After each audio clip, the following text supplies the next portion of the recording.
Hi everyone, welcome back to another video, and today in this video we'll discuss about headache. So headache का मतलब होता है सिर में दर्द होना। ठीक है, सिर में दर्द होना को बोलते हैं हेडेक। तो ये मैं पढ़ा रहा हूँ, ये जो चीज़ पढ़ा रहा हूँ मैं चिकित्सा गाइड से पढ़ा रहा हूँ। ठीक है, एंड इनके ओनर की जो वो हालांकि यहाँ पर उन्होंने शायद ये सब चीज़ मेंशन किया है। ठीक है,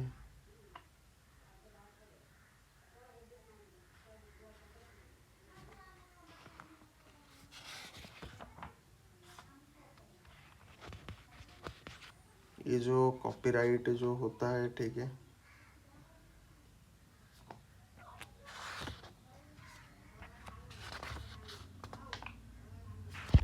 तो कॉपीराइट स्ट्राइक के बारे में मैं तो इतना नहीं जानता हूँ, यूट्यूब का पॉलिसी क्या है मैं नहीं जानता हूँ। और दूसरी बात है, एक तो दूसरे को पढ़ाने में एक मज़ा आता है, एक आनंद आता है, दूसरा खुद का ज्ञान भी बढ़ता है दूसरों को पढ़ाने से। ठीक है, तो इसी एक कोशिश के साथ मैं ये कर रहा हूँ। एंड अगर एक बार किसी बार अगर कॉपीराइट स्ट्राइक आ जाएगा तो हम इस टाइप के वीडियो कम से कम नहीं बनाएंगे, क्योंकि हम नहीं चाहते हैं कि किसी का जो हार्ड वर्क है वो ख़त्म हो जाए। ठीक है, हालांकि हमारा ऐसा कोई मोटिव नहीं है, हमें जिस भी ऑथर का बुक अच्छा लगता है हम जनरली इसी तरह से पढ़ाएंगे। दूसरा, ये बना बनाया खेल। ठीक है, तो बना बनाया खेल को अगर कोई भी अप्लाई करना चाहेगा तो बहुत इजी होता है। ठीक है, नाउ एनीवेज, हेडेक, हेडेक का मतलब होता है सिर दर्द। सो एक फार्मासिस्ट को या फिर कोई भी जनरल प्रैक्टिशनर एमबीबीएस जो भी है उसको हेडेक के बारे में पता होना चाहिए कि हेडेक जनरली क्या होता है एंड हेडेक में क्या क्या किस कारण से हेडेक होता है। सबसे पहले कारण को पहचानना चाहिए एंड उसका साइन एंड सिम्टम क्या होना चाहिए एंड उसका टाइप ऑफ हेडेक जो भी है वो हम आज की वीडियो में डिस्कशन करने वाले हैं। ठीक है, नाउ नर्वस सिस्टम की डिजीज में हेडेक एक प्राइमरी सिम्टम है। तो इससे पता चलता है कि नर्वस सिस्टम में अगर कोई भी डिजीज आएगा तो उसके चलते हमें हेडेक होगा। तो हेडेक एक प्रकार का सिम्टम हो गया। हेडेक अपने आप में कोई डिजीज ना हो करके यह एक सिम्टम है जो कि किसी डिजीज के परिणाम स्वरूप होता है ना। हेडेक, तो इससे पता चल गया क्या, हेडेक एक डिजीज कम से कम नहीं है। हेडेक क्या है, हेडेक एक प्रकार सा सिम्टम है। तो यहाँ पर अगर हम इसे अगर वर्णन करना चाहेंगे तो कैसे कर सकते हैं, तो हम कह सकते हैं कि headache is not a disease. ठीक है, इज नॉट ए डिजीज। तो हेडेक क्या है, एक प्रकार का सिम्टम है। तो पहले हमें क्लियर हो गया कि हेडेक एक डिजीज नहीं है, हेडेक एक सिम्टम है। क्लियर। नाउ इसका कारण क्या होता है, हेडेक का कारण क्या होता है। कॉज का मतलब होता है कारण। ठीक है, किसी प्रकार के अगर बॉडी में इंजुरी होगा, किसी प्रकार के, ऐसा नहीं कि सिर्फ ब्रेन में। नर्वस सिस्टम का मतलब क्या होता है, नर्वस सिस्टम का मतलब होता है ब्रेन एंड स्पाइनल कॉर्ड। ठीक है, तो यहाँ पर लिखा गया है किसी प्रकार का इंजुरी, इंजुरी होने से भी आपको हेडेक हो सकता है। ब्रेन से संबंधित जितने भी डिजीज होता है, ठीक है, ब्रेन से रिलेटेड कोई भी डिजीज होगा तो आपको तुरंत हेडेक होगा। तो हेडेक एक प्रकार का क्या होता है, सिम्टम होता है। इन्फेक्शन जैसे कि आपका टाइफाइड, ठीक है, टाइफाइड इन्फेक्शन, फीवर हो गया, मलेरिया हो गया, कॉमन कोल्ड हो गया। तो टाइफाइड होने से भी हमें हेडेक होगा, फीवर होने से भी हमें हेडेक होगा, उसके बाद मलेरिया होने से भी आपको हेडेक हो सकता है, कॉमन कोल्ड अगर होगा तो आपको हेडेक भी होगा। ठीक है, तो जब भी आप कॉमन कोल्ड की ट्रीटमेंट करोगे तो आपको पता होना चाहिए कि कॉमन कोल्ड अगर होगा तो इसके चलते भी आपको हेडेक हो सकता है। तो कॉमन कोल्ड के ट्रीटमेंट के साथ आपको किसका ट्रीटमेंट करना चाहिए, हेडेक का भी ट्रीटमेंट करना चाहिए। मान लीजिए आप मलेरिया का ट्रीटमेंट कर रहे हो, तो मलेरिया अगर होगा तो हेडेक होगा, तो हेडेक को भी ट्रीटमेंट करोगे। फीवर अगर कभी होगा तो हेडेक भी होगा, तो फीवर के साथ हेडेक की भी ट्रीटमेंट करोगे। उसी तरह से टाइफाइड अगर होगा तो टाइफाइड के साथ किसका ट्रीटमेंट करोगे, हेडेक करोगे। लेकिन अगर हेडेक होगा तो करोगे, नहीं तो कोई ज़रूरत नहीं। नाउ फोर्थ पॉइंट जो होता है आपका हाइपरटेंशन या फिर हाइपोटेंशन, कुछ भी मतलब हाई बीपी या फिर लो बीपी, ये दोनों होने से आपको क्या हो सकता है, हेडेक हो सकता है। आँखों की कमजोरी, अगर आपके आई पावर कम हो गया, आँखों में अगर कमजोरी आ गया, तो जनरली आई पावर क्या होता है, बहुत अगर चश्मा लग जाएगा तो इसके चलते भी आपको हेडेक हो सकता है। उसके बाद आई से रिलेटेड ईयर या फिर टीथ, ठीक है, कान हो गया और दांत हो गया, तथा नेक से संबंधित अगर जितने भी डिजीज हो गया, इसके चलते भी आपको हेडेक हो सकता है। आई मतलब आँख, ईयर मतलब कान, टीथ मतलब आपके जो दांत होते हैं, एंड नेक आपका जो गला होता है। तो इससे अगर इसके रिलेटेड कोई भी अगर डिजीज होगा तो आपके सिम्टम पे तौर पर क्या होगा, हेडेक होगा। मेंटल डिसऑर्डर, डिसऑर्डर मतलब आपके मानसिक स्थिति, disorder, dis plus order is equal to disorder. तो आपके मेंटल सिस्टम मतलब आपका सीएनएस जिस तरह से प्रॉपरली फंक्शन करना चाहिए, अगर प्रॉपरली फंक्शन नहीं होगा तो उसे हम क्या कहेंगे, डिसऑर्डर कहेंगे। तो मेंटल डिसऑर्डर मतलब मानसिक विकार अगर आपको होगा तो इसके चलते भी आपको हेडेक हो सकता है। मेंटल डिसऑर्डर, मानसिक विकार। नींद कम लेना, अगर आप नींद कम ले रहे हो तो उसके चलते भी आपको हेडेक हो सकता है। डाइजेस्टिव सिस्टम के रिलेटेड डिजीज, डाइजेस्टिव सिस्टम से रिलेटेड डिजीज, ठीक है। डाइजेस्टिव सिस्टम मतलब आपके पाचन संस्थान जो जो सिस्टम होता है बॉडी में, उसके रिलेटेड अगर कोई भी डिजीज हो गया, जैसे कि आपका एसिडिटी होता है, इंडाइजेशन होता है, अपाचन, कॉन्स्टिपेशन, कोष्ठकाठिन्य, नजिया, जी घबराना, वोमिटिंग, उल्टी आना या बमन आना, तो ये जितने भी डाइजेस्टिव सिस्टम में रिलेटेड जो होता है, acidity, indigestion, constipation, nausea, vomiting, तो ये सब कारण होते हैं। अगर ये होगा तो आपका हेडेक हो सकता है।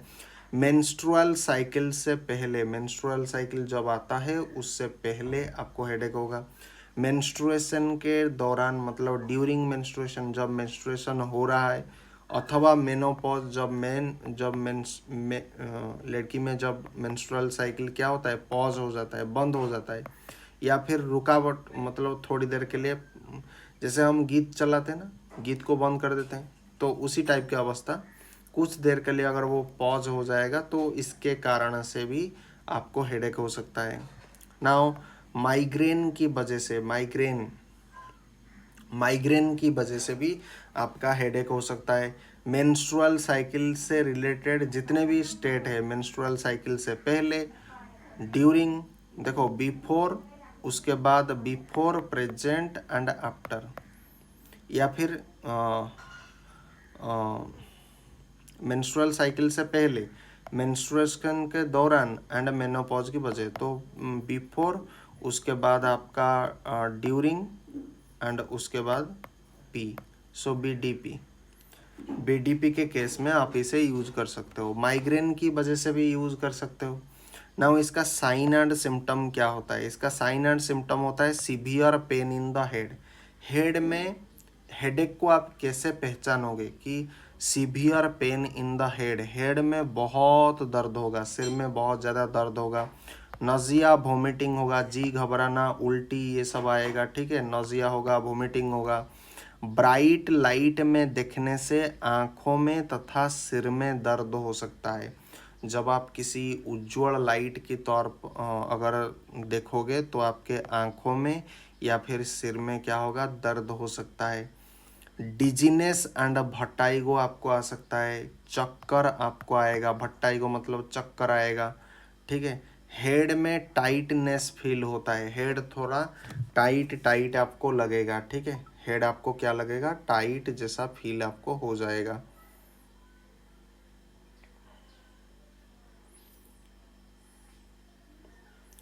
नाउ डिजीनेस का जो मतलब होता है मुंड बुलेइवा, ठीक है। मुंड बुलेइवा को कहती कौन, मुंड बुलेइवा। डिजीनेस भट्टाइगो मतलब चक्कर आसीबो, तापरे हेड टाइटनेस फील हबो। और स्ट्रोक मतलब आघात आसिले, स्ट्रोक मतलब ये होता है साइन एंड सिम्टम, ठीक है। स्ट्रोक इसका एक प्रकार का मतलब लक्षण होता है, ठीक है। तो इससे हमें पता चलता है कि हेडेक आपको हुआ है। नाउ टाइप ऑफ हेडेक की अगर हम बात करेंगे तो हेडेक अनेक प्रकार के होते हैं, जिनमें कुछ प्रमुख निम्न है। तो अगले स्लाइड में हम इसे देखेंगे। बहुत ज़्यादा गर्मी आज हो रहा है,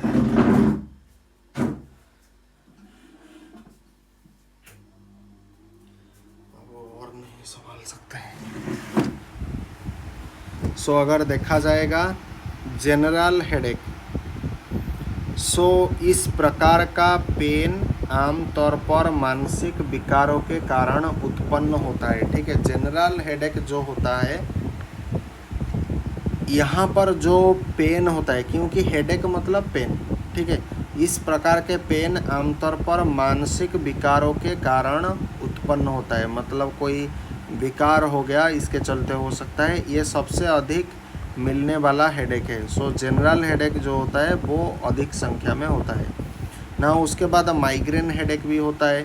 यह एक ऐसे प्रकार का हेडेक है जिसमें पेन सिर के आधे भाग में होता है।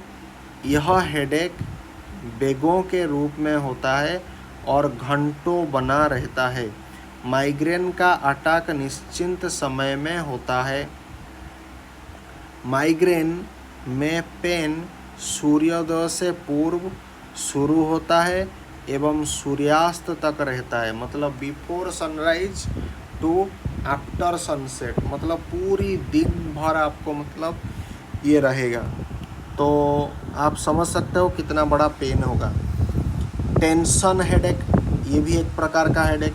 इस प्रकार का हेडेक डिप्रेशन के कारण उत्पन्न होता है। लगभग 30% हेडेक इस प्रकार का होता है। सो हेडेक इन फीवर, फीवर के समय में कुछ हेडेक हमें होता है। सामान्य फीवर सभी बीमारियों तथा सभी संक्रामक रोगों में इस प्रकार का हेडेक होता है। सामान्य फीवर सभी बीमारियों, ठीक है, जितने भी कॉमन फीवर होता है एंड जितने भी बीमारियों होते हैं, सभी संक्रामक रोगों में इस प्रकार का हेडेक होता है। Headache due to high blood pressure, so high blood pressure के चलते भी आपका हेडेक हो सकता है। बार बार हेडेक को कंप्लेन करने वाले पेशेंट को स्पिग्मोमानोमीटर से जांच अवश्य कर लेनी चाहिए। हाई ब्लड प्रेशर के कारण भी सिर में भारी दर्द तथा सिर में चक्कर की स्थिति देखने को मिलती है। साइनस हेडेक, जिन लोगों को बार बार सर्दी जुखाम होता है, अनेक बार नाक में बैक्टीरियल इन्फेक्शन हो जाता है। यह बैक्टीरिया नाजाल साइनस की म्यूकोजा में इन्फ्लामेशन उत्पन्न कर देते हैं। इन्फ्लामेशन की इस अवस्था को ही साइनोसाइटिस कहते हैं। इन्फेक्शन के बाद इन साइनस में बड़ी मात्रा में म्यूकस जमा होकर के आसपास की नर्व पर दबाव डालते हैं, जिससे पेशेंट को हेडेक होने लगता है। सो साइनस हेडेक क्या होता है? जिन लोगों को बार बार सर्दी जुकाम होगा, बार बार वो सर्दी जुकाम में क्या होंगे, पड़ जाएंगे, और अनेक बार नाक में बैक्टीरियल इन्फेक्शन हो जाता है। यह बैक्टीरिया नाजल साइनस की म्यूकोजा में इन्फ्लामेशन उत्पन्न कर देते हैं। इन्फ्लामेशन की इस अवस्था को ही साइनोसाइटिस कहते हैं। इन्फेक्शन के बाद इन साइनस में बड़ी मात्रा में म्यूकस जमा होकर के आसपास की नर्व पर दबाव डालते हैं, जिससे पेशेंट को हेडेक होने लगता है। ठीक है, तो आसपास के जितने भी नर्व हैं वहाँ पर अगर पेन आएगा, पेन पड़ेगा, दबाव पड़ेगा, तो जाहिर सी बात है आपको हेडेक होगा। ठीक है, नाउ इन सबका इंस्ट्रक्शन क्या होता है?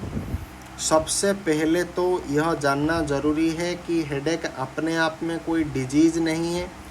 सबसे पहले दिमाग में ये क्लियर करो कि हेडेक एक डिजीज़ नहीं है, ये सबसे पहले रिक्वायरमेंट है, यह केवल एक सिम्टम है। दूसरा बात ये आपको जानना चाहिए कि हेडेक एक सिम्टम है, अतः ट्रीटमेंट में हमें हेडेक के कारण को पता लगा करके उसी का उपचार करना चाहिए। सो जब भी आप हेडेक की बात करोगे तो जनरली उसका जो ट्रीटमेंट आप स्टार्ट करोगे वो जनरली उसके कारण पर उसका ट्रीटमेंट निर्भर करता है। जब तक आपको हेडेक किस लिए हो रहा है, अगर इस कारण को पता नहीं, तब तक आप हेडेक को ट्रीटमेंट कर नहीं पाओगे।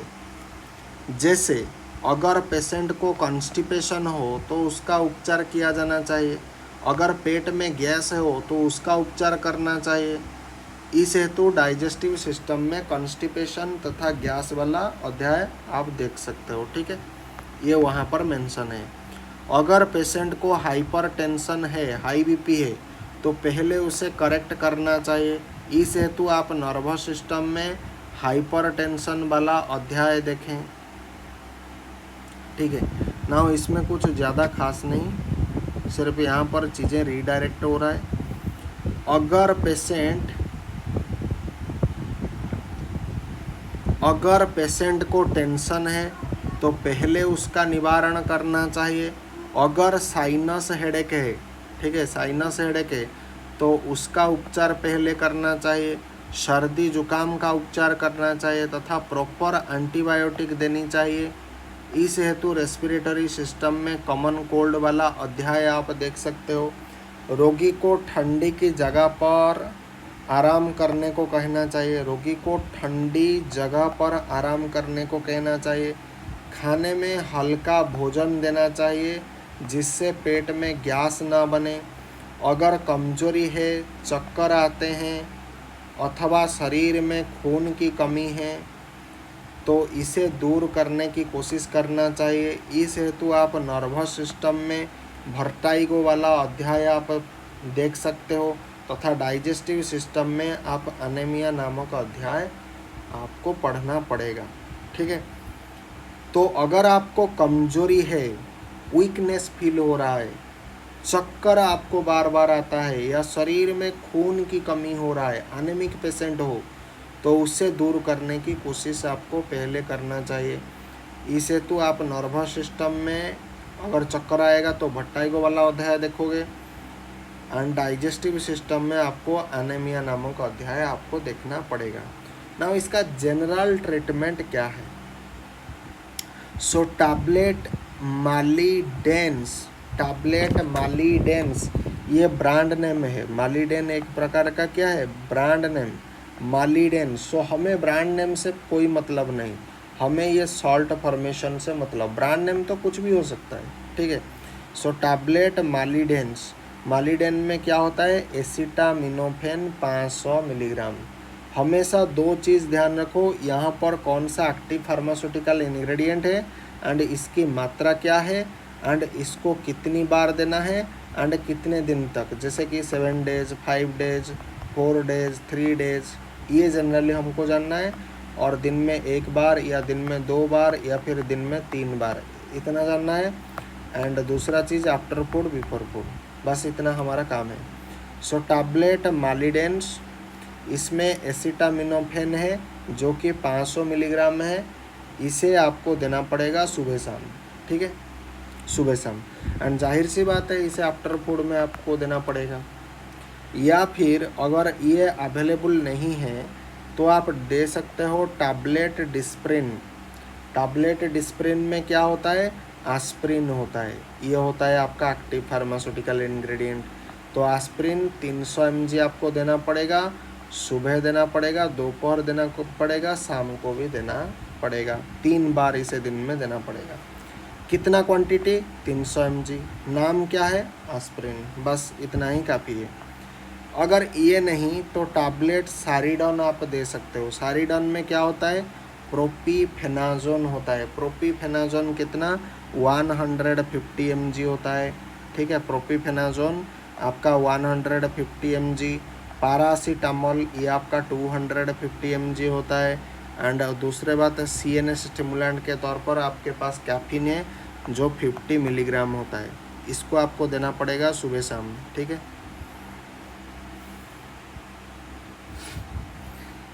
तो जाहिर सी बात है ये जितने भी ड्रग दिया जाएगा वो जनरली एक स्ट्रिप के लिए दिया जाएगा, ये सारे एक स्ट्रिप के लिए दिया जाएगा, ठीक है। इसके साथ साथ या तो ये आपको लेना पड़ेगा या फिर ये, इन तीनों में से कोई आपको एक देना पड़ेगा, ठीक है। उसके बाद आपको देना पड़ेगा कैप्सूल ओमेज 20, इसमें होता है ओमेप्राजोल और ये 20 mg कंसंट्रेशन में आता है। तो इसे भूखे पेट गैस कम करने हेतु दिया जाता है। भूखे पेट आपको खाली पेट में देना पड़ेगा, गैस कम करने हेतु देना पड़ेगा, दिन में एक बार, ठीक है। अगर उपयुक्त उपचार करने पर भी हेडेक कम न हो तो आपको देना पड़ेगा इंजेक्शन डायनापार 1 ml, ठीक है। इंजेक्शन डायनापार 1 ml, सो इसमें होता है डाइक्लोफेनाक 75 mg, मांसपेशी में लगाया जा सकता है, ठीक है। अगर माइग्रेन हेडेक अगर हो रहा है तो उस केस में आपको देना पड़ेगा टैबलेट एंटीग्रेन, ठीक है। टैबलेट एंटीग्रेन आपको देना पड़ेगा माइग्रेन हेडेक। तो एंटीग्रेन में क्या होता है, एर्गोटामिन होता है, कैफीन होता है, पैरासीटामोल होता है, प्रोक्लोरपेराजिन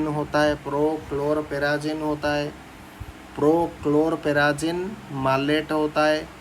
2 गोली तुरंत, मतलब फटाफट आपको 2 गोली इसकी लेनी चाहिए। उसके बाद फिर हर घंटे 1 गोली, आराम पड़ने तक अधिकतम आप 5 गोली खाओगे, ठीक है। पहले 2 गोली खाओगे, उसके बाद हर 1 घंटे में आपको, मान लीजिए ये हो गया, तो यहाँ पर क्या हो जाएगा, 2 गोली खाओगे, उसके बाद यहाँ पर 1 घंटा बीत जाएगा, ठीक है। एंड उसके बाद 1 गोली, ठीक है। और फिर हर घंटे 1 गोली आपको खाओगे। टोटली आपका कितना, टोटली अगर देखा जाएगा तो टोटली आपका 5 टैबलेट आपको खाना पड़ेगा। अगर ये नहीं खाओगे तो टैबलेट एक होता है सुमीनाट 50, तो इसमें होता है सुमाट्रिप्टन, ये सीधा 2 गोली आपको डायरेक्ट खाओगे, तो 2 टैबलेट डायरेक्ट आपको खाना पड़ेगा। तथा बाद में हर घंटे में 1 गोली, आराम पड़ने तक अधिकतम 6 गोली आपको खाना पड़ेगा। 2 गोली इंस्टेंटली, उसके बाद हर 1 घंटे में आपको 1 गोली ऐसे ही खाना पड़ेगा, ठीक है। इसके अलावा या तो ये लो या फिर ये लो, इसके अलावा आपको टैबलेट 0 ग्रेन प्लस लेना पड़ेगा। इसमें होता है फ्लोनारिजिन, डम्पेरिडन, पैरासीटामोल,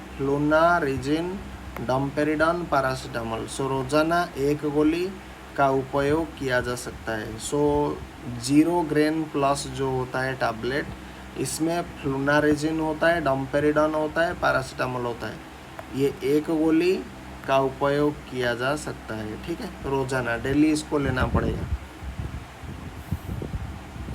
उसके बाद अगर उपयुक्त उपचार के बावजूद हेडेक बार बार हो तो कुछ बिंदु का ध्यान में रखें। यह हेडेक आंखों की कमजोरी की वजह से भी हो सकता है अथवा आंखों की जांच करनी चाहिए। पेशेंट डायबिटिक भी हो सकता है अथवा शुगर जांच करवाए। यह पेशेंट हाइपरटेंशन का शिकार हो सकता है। यह पेशेंट साइनोसाइटिस से पीड़ित हो सकता है।